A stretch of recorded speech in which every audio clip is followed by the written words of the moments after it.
মরুভূমির কত রকমের রূপ যা কয়েক সেকেন্ডে পরিবর্তন হতে সময় লাগে না। আমার এখানে দুইটা উট আছে, আর এই উটগুলোকে যখন আমি পানি খাওয়াই তখন কিছুটা পানি নিচে পড়ে যায়। সামান্যটুকু পানি পড়ার কারণে আমার এত কাজের ভিতরে আরো অনেক কাজ বেড়ে গেল। মরুভূমির বালুতে যে কোনো জায়গায় 8 থেকে 10 দিন পানি দিলে প্রচুর পরিমাণ ঘাস হয়ে যায়, যা আমার এখানের ঘাসগুলো দেখেই বুঝতে পারতেছেন। গত এক সপ্তাহ আগেও আমি ঘাসগুলোকে অনেক ছোট দেখেছি, হঠাৎ করে দেখি ঘাসগুলো অনেক বড় হয়ে গেল। আমি মনে করেছিলাম ঘাসগুলো হয়তো বা মারা যাবে, যেহেতু আমি উটের খাঁচার আশেপাশে সবসময় যাতায়াত করি, হয়তো ভেবেছি পায়ের নিচে পড়ে ঘাসগুলো মারা যাবে, কিন্তু দেখি না, তার উল্টোটা হয়ে গেল। মারা যাওয়ার পরিবর্তে ঘাসের সাইজ 1 হাতের উপরে হয়ে গেছে। আমার কপিল যদিও এই ঘাসগুলো আমাকে পরিষ্কার করতে বলেনি, আমি নিজ থেকেই করতেছি, কারণ কপিল এই ঘাসগুলো দেখেই না যে এত বড় হয়ে গেছে। কপিল গত 10 দিন আগে একবার এসেছিল, তখন ঘাসগুলো অনেক ছোট ছিল, যার জন্য হয়তোবা কপিলের নজরে আসে না। সৌদি কপিলরা সামান্য একটু কাজও দেখলে ছাড় দিবে না, করতেই হবে। আবার কালকে হয়তোবা কপিল আসতে পারে, এই জন্য আমি আগে থেকে ঘাসগুলো পরিষ্কার করে নিচ্ছি। এমনিতে এই কাজটা আমারই করা লাগবে, কপিল বলার আগে করলেই ভালো, নয়তো কথা শোনাবে, তখন কথা শুনতে হবে, কাজটাও করতে হবে।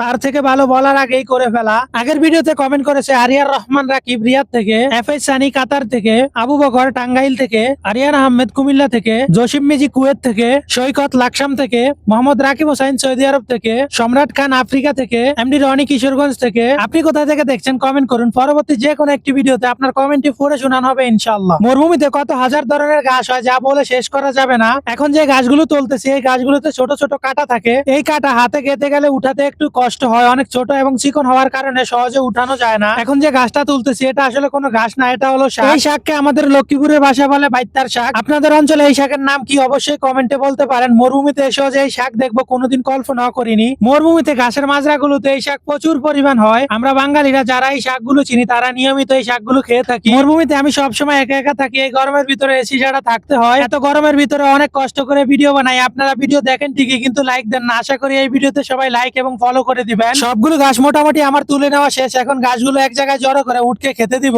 এই উটগুলো সবসময় খাঁচায় বন্দি থাকে, যার জন্য উটগুলো কখনো কাঁচা ঘাস খেতে পায় না। উটকে সবসময় শুকনা বার্সিম ঘাস খাওয়াই, কিন্তু উটগুলো এখন কাঁচা ঘাস পেয়ে শুকনা ঘাস খাইতেছে না। জিনিসটা কত অদ্ভুত না, উটকে পানি খাওয়ানোর সময় পড়ে যাওয়া পানি থেকে ঘাস জন্ম নিল, সেই ঘাস আবার উট খাচ্ছে। একটা অবাক করা জিনিস দেখেন, এই খাঁচাটা আমি আজকে কয়েকদিন যাবত এখানে রাখছি। এই খাঁচাটার ভিতর দিয়ে দেখেন কত বড় একটা বাইত্তার শাক গাছ উঠলো। এটা কিন্তু বাইত্তার শাক গাছ, আর এখানে প্রচুর পরিমাণ বাইত্তার শাক। এখন আমি খাঁচাটা তুলবো কিভাবে, এই দেখেন গাছটা সকালে তুলে লাগছি, বুঝছেন? এই খাঁচার ভিতর দিয়ে হচ্ছে গিয়ে গাছটা উঠছে। এই খাঁচাটাই করে আমার কপিল আমাকে কিছু মুরগি এনে দিয়েছিল মুরগিগুলো পালন করার জন্য, কিন্তু সবগুলো মুরগি হুসনি খেয়ে ফেলেছে। হুসনি হলো সৌদি আরবের শিয়াল, বাংলাদেশের শিয়ালের মতো দেখতে না, এটা একটু ছোট সাইজের হয়, যা দেখতে কিছুটা বিড়ালের মতো, আরবিতে এটাকে হুসনি বলে। এই ছিল আজকের ভিডিওটা কেমন লাগলো অবশ্যই কমেন্ট করে জানান। মরুভূমির ভিন্ন কিছু দেখতে চাইলে সবসময় পাশে থাকুন। ধন্যবাদ সবাইকে।